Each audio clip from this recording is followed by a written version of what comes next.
ওই আমার রসিয়া বন্ধু রে, তুমি কেন কোমরে। তোর রশিয়া আমি দেখাইতাছি দিগায়। কি সমস্যা? হ্যাঁ, কি সমস্যা তোর? আরে কিসে ছাড়ো নি, ছাড়ো। কিসে কিসে মানে? তো ভাবি আমারে ফোন দিয়ে নালিশ দিলে কেন? তুই কি বলছিস সাদি গিয়া? মিয়া সারদা তোমার কাছে ভাড়া দিস, বেচ্চা দিই নাই। আর আমি কেডা? আমি হইলাম অত বাড়ির কেয়ারটেকার। আমার সব জায়গায় যাওয়ানোর ক্ষমতা আছে। ছাদের উপরে যে ওই গাছগুলো আছে, গাছগুলো পানি দেবো কেডা? যে কবুতরগুলো আছে, কবুতরগুলো খাইবো কেডা? আমি তো খাবো, তাই না? ওই আমার একটা কবুতর হারিয়ে গেছিল, তো আমি ছাদে খুঁজতে গেছিলাম।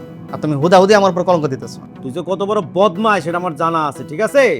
আমার কি হুদাই উল্টা ফোন দিয়ে নালিশ দিছে? তুমি এই একটা সমস্যা, মায়া মানুষের কি কথা কইলো কি না কইলে আর কথা বিশ্বাস করো, তুমি আমার চাপ দেখাইতেছো।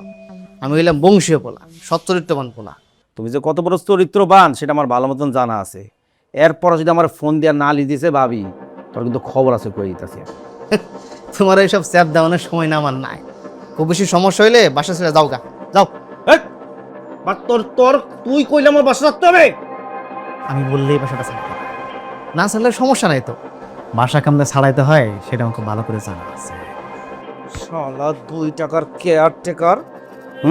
তোর রাস্তা শুধুই বাসায়, এবার বাইরও না। পোলা পয়েন্ট ডাইকা এমন মারমু, এমন মারমু, একদম টেঙ্গি টুঙ্গি ভয়ঙ্গা